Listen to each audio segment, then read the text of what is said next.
Matius pasal 11 ayat 7 sampai 11. Setelah murid-murid Yohanes pergi, mulailah Yesus berbicara kepada orang banyak itu tentang Yohanes.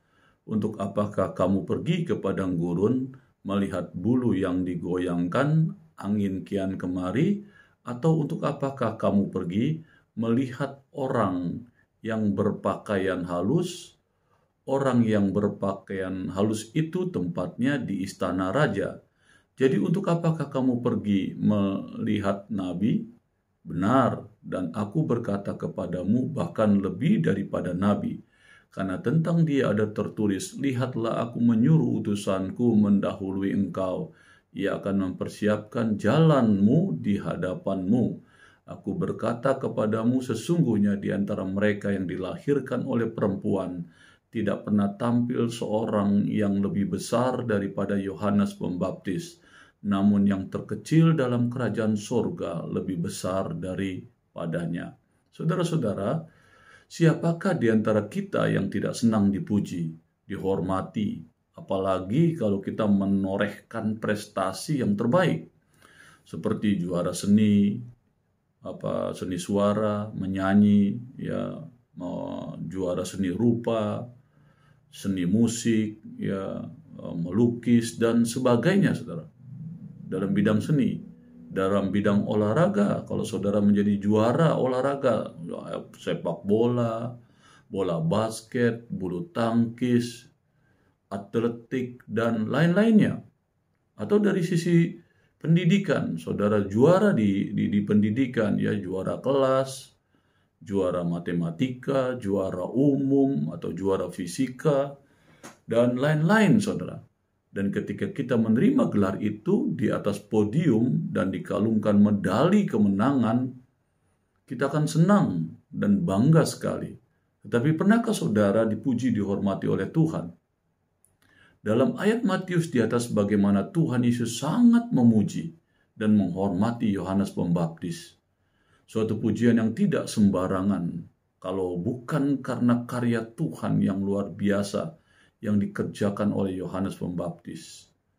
Kalau kita perhatikan kenapa sampai Tuhan Yesus sangat menghargai dan memuji Yohanes Pembaptis, kalau kita lihat di ayat sebelumnya, ya, di Matius 11 ayat 1 sampai dengan 6 dikatakan bagaimana Yohanes Pembaptis mengutus murid-muridnya menanyakan kemesiasan Tuhan, dan Tuhan Yesus menjawab semua pertanyaan Yohanes Pembaptis kepada murid-muridnya itu.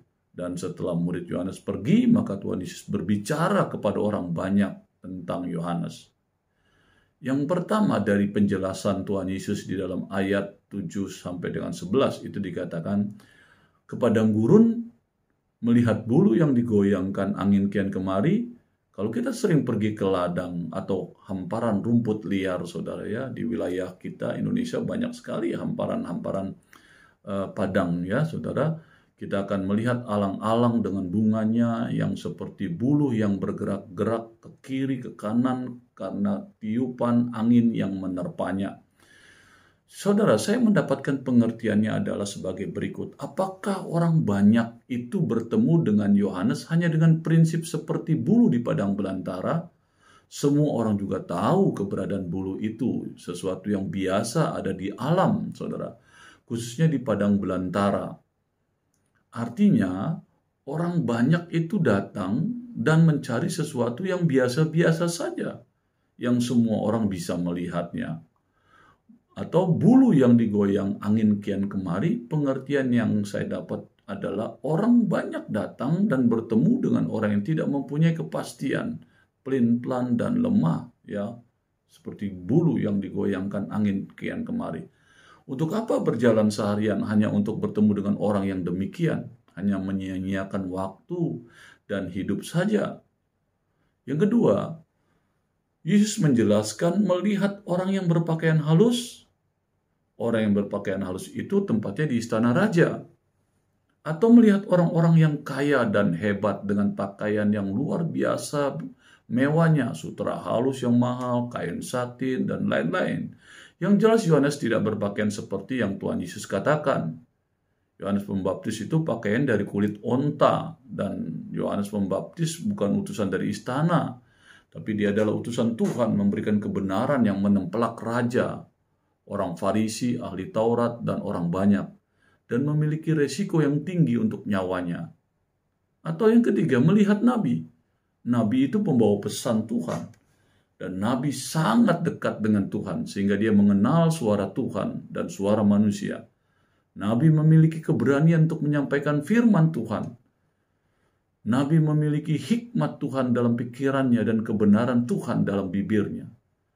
Demikian juga Yohanes Pembaptis. Dia adalah suara yang berseru-seru di padang, memberitakan pertobatan kepada semua orang Israel.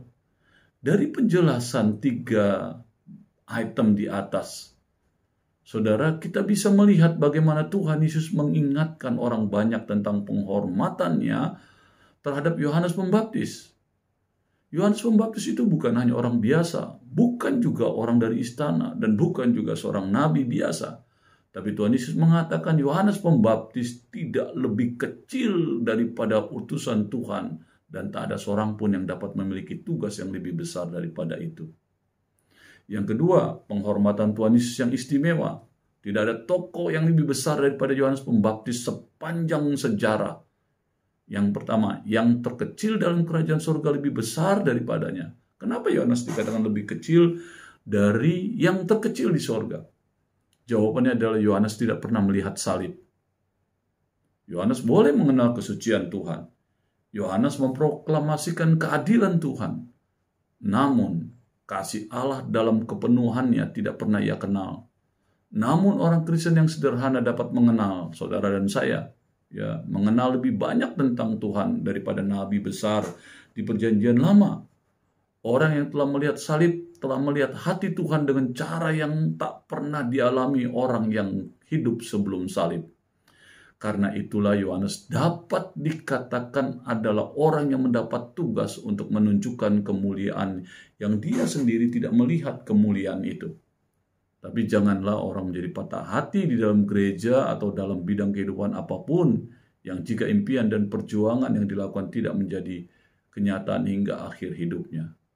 Dari semua penggambaran Yesus tentang Yohanes Pembaptis, jelas bahwa Yesus sangat meninggikan Yohanes Pembaptis, sekalipun Yohanes Pembaptis jatuh dalam keraguan-raguan, tetapi ia adalah hamba Tuhan yang baik di mata Yesus.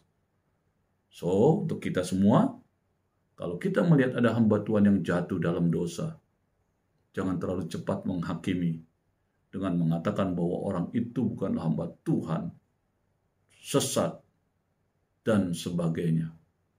Karena kita semua juga anak-anak Tuhan yang harusnya saling menopang, saling mengasihi, kalau bisa mengkoreksi. Yang perlu kita bisa koreksi dengan baik, karena kita anak-anak Tuhan, saling membangun, membangkitkan, bukan saling menjatuhkan. Berselancar dalam kebenaran. Amin.